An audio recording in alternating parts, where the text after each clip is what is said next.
Well, hey y'all. Good afternoon and welcome. My name is Alicia. I am the Fanciful Flamingo, and this is a Flosstube a day in May for Stitch Mania. So if you are joining me for day 3, welcome. Thanks for following along and for keeping me accountable. And y'all are really going to get to see the real me because there's no hair, no makeup, no nothing. My mama would be mortified. But anyway, let's get down to it. Thank you again, as always, for the super encouraging and sweet comments on this new series. I really appreciate it. Today has been a super blessed day. I have gotten to talk to some sweet, sweet friends of mine. My friend Pam Brown and I had a great conversation this morning. I didn't get to stitch with her at the All Things Spring Retreat, so we were catching up. And then we decided to do an impromptu get-together. And while we were talking, I got on the computer and booked my ticket to Atlanta the second weekend in June, and we are going to stitch together. And I got to be honest with y'all, as much as I love retreats, I just love fellowship and community in small groups. And so I just can't wait to hug her neck. I can't wait to stitch with her and spend some time with her.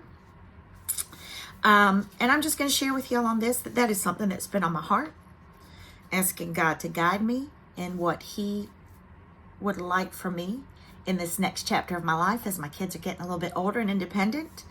And if it be His will and I can do it, I would love to plan some stitchy trips.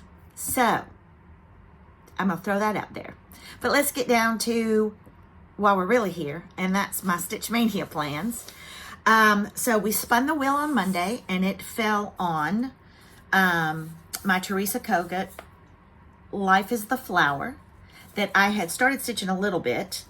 And so that's what I've worked on the last 2 days, and I'm still going to work on it tonight. So I'm not done with my 2 days, but here is what I've done, and here is the pattern. And this was her Patreon for April. One of hers, depending on the tier. I think I must be like a tier 2, so I get 1 free pattern a month, which is more than gracious enough. And this was the pattern. So I know today I stitched this bird that I just absolutely love. I have half of the alphabet done. This is page 1. There is another bird over here, and a little bit of starting of the wreath of the number on page 1.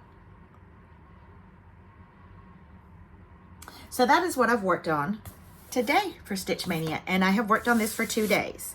And if you guys will remember, on Monday I changed my plan for the gazillionth time and decided to do my whip wheel and spin the wheel and stitch on a whip for 2 days. So this was my first one. Monday I did my joyful journal for May, and I will show you guys. I showed it yesterday. I had finished it, and I had picked a finishing piece from Chantel's 141 design, and I talked about painting it, and so I did. I did kind of like a sand brushing. I have a bristle there. It'll get covered up. And then I have painted this. So now I just need to put it on some backing board and lace it up. But look at that. Isn't that going to be pretty? So I will work on that and get that finished, hopefully this week, so I can put it on my tray. So it's time to spin the wheel again and see what whip I will work on tomorrow. So here's my wheel with all my whips. Thank you for all of you who have reached out and said that you have done the wheel.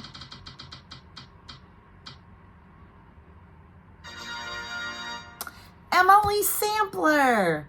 My sampler of St. Ives that I have been doing for Emily's birthday date every month. And I can finish this now. So that is exciting.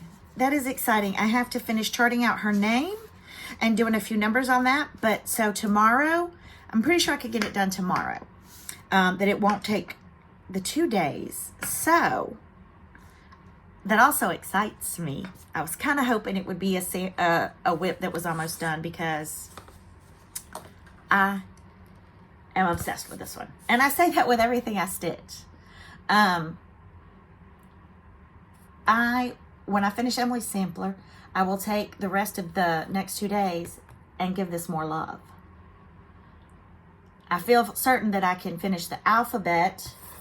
There's a, so I'm going to just show this again. I think I could probably get the alphabet and the trees on the other side. Now, I want y'all to give me your opinion, because yesterday I have enough. I cut my piece of fabric to include the quote from Victor Hugo's poem. And so, but I want you guys to tell me, include the poem or don't include the poem. And I will let y'all decide. So I am going to change the date to 1996, which is my wedding year. But y'all let me know. Include the date, don't include the date.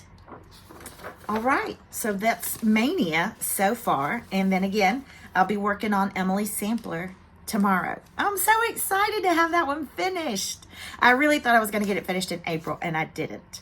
So, looked at more questions today. Thank you guys again so much for sending me questions. And Coffee and Stitches with Mandy sent me this question, and she wanted to know, what part of the country would I like to visit that I haven't? The Pacific Northwest. I would love to hug Becca Murphy's neck. I would love to meet the Harbor Stitcher. I have been to San Francisco, a very short work trip many moons ago, and that's the only time I've ever been completely over to the West Coast. I would love to visit Washington and Oregon. So thank you for that question, and that's that answer. And then Angie Fitro, F-I-T-T-R-O, Angie Fitro, asks, what lessons have I learned from watching Flosstube? I am an Ada stitcher. When I came back to stitching, I started on 14 count, which is really when I left what we had. And then I went to 16 and I went to 18. And that's kind of where I stayed. Then watching Flosstube, I started watching people that did a lot of samplers. And when I first came back to cross stitch last year, anyone who knew me then would tell you that I was a nay to samplers person. But the more I watched Flosstuber stitching samplers, the more I fell in love with it. And it was kind of an odd thing for me that I hadn't liked it before then, because, as I've said, I'm a history and English lit major. And so you would think that samplers would just call to me. I love the history of them, but the stitching of them intimidated me, and especially as an Ada stitcher. And then I did my first sampler, Two Turtles and a Flamingo by Jean Farish last year, on 16 count Ada, really inspired by Carrie Tiger Lily, because she is also an Ada stitcher that does not let that stop her from stitching samplers. It's a whole long explanation for a simple question, isn't it, y'all? Honest to goodness. I bet you I could drive the devil to his death with my talking. So 2 over 2. That's what I have learned from Flosstube. I am getting into higher counts, still of Ada, even weave Lugana. I have stitched a little bit on linen, even though I have a lot of nerves saying I've stitched on linen, if you'd have seen what I stitched. But Contented Needleworker Kim did tell me one time that my eyes would adjust and I would get used to it. And I've said it before, and I'll say it again, and I'll sing her praises till I reach the pearly gates. Your eyes do adjust to stitching 2 over 2, and you start to see your squares in groups of 2. So that I have enjoyed starting to stitch on the higher counts. I have enjoyed pushing myself out of my comfort zone and trying new things and learning. So if it had not been for Flosstubers, I would have never attempted 2 over 2. Excuse me. Y'all, my sinuses are still draining. We're going on 3 weeks. So those are the questions that we had for today. This is where I am in stitch. I'm proud of my progress today. I did stitch a little bit more today than I did yesterday. And I'm hoping to get some more in it because I am really loving Life is the Flower. And I have a ton of Teresa Kogut patterns. I'm sure y'all aren't surprised, but this is the first one I've actually stitched. I have another one. I have Home Sweet Home started. But this is the first one that I've actually dug into. So kind of don't want to put her down, but I'm going to continue on with my plans for Stitch Mania the way they are. Another thing that had been asked for by you guys is a kind of fish tank tour. So with the help of Gavin giving me a tutorial before I filmed it, here is a tour of our multi-million-dollar fish tank. So as requested by some Flosstubers, here is the famous or infamous fish tank that is cutting into my cross stitch money. So this is my son's fish tank, and he was very sweet and added a flamingo to surprise me when he set it up. We have live plants, and we are slowly but surely going to replace all of the plants with live fish scape, maybe. So we have, I think he said we now have 8 Tetra Cardinals. We have the 2 Mollies that are over here. We lost Miss Molly, I think, Miss Gray. And so that left the orange one by himself. And then we got him a new mate because Mollies like to have mates. So there they are swimming around. And I have to say, when Miss Gray passed away, he was not very active until we got him a new mate. We do have the 2 snails, and there's one of them. And these little suckers move fast. The other one is almost the color of the stone, so we never know where he is. Just kind of looking around for him now. And then we have our little bottom feeders. Our blind albino golden dojo is now hiding somewhere. But this is my son's fish tank. It is a 20-gallon tank.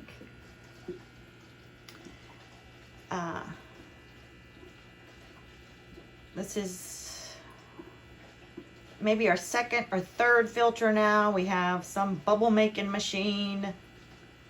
I don't know everything that we have in this tank. Oh, look. There's our blind albino golden dojo.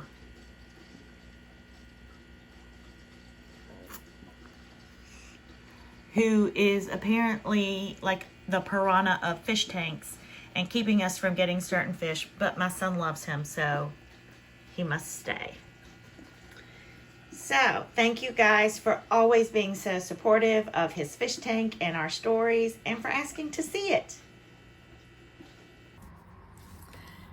And once again, thank you guys for being so sweet and so encouraging on our fish tank updates. He loves it. He was a little shy and didn't want to be on camera, but he does just, it fills his heart when I ask for updates every week to put on Flosstube, and then I read him the comments. My friend Lori emailed me yesterday some pictures of the fish tank that they used to have. If you will remember that I have asked for you guys to pray for Lori. She lost her husband, her soulmate, at the beginning of the year. And it's a year of firsts. Having lost my father and then my mother, I know that the first year, it doesn't get easier. We just get I don't want to say used to either, but we adapt to not having our loved ones around. But it never gets easier. But the first year's hard. So let's continue to keep Lori in our prayers. She has also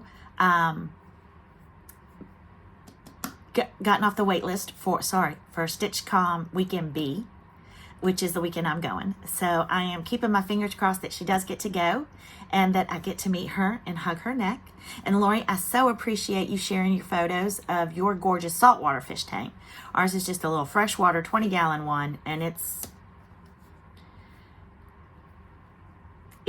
a thing. But we do enjoy it, and it is family time. And tonight, my husband and I are going to go, we were going to go on a little picnic at the park, but I haven't dipped my toes in the sand and the salt water of the beach much yet this year, and it's already May, which is a sin for those of us living in South Florida.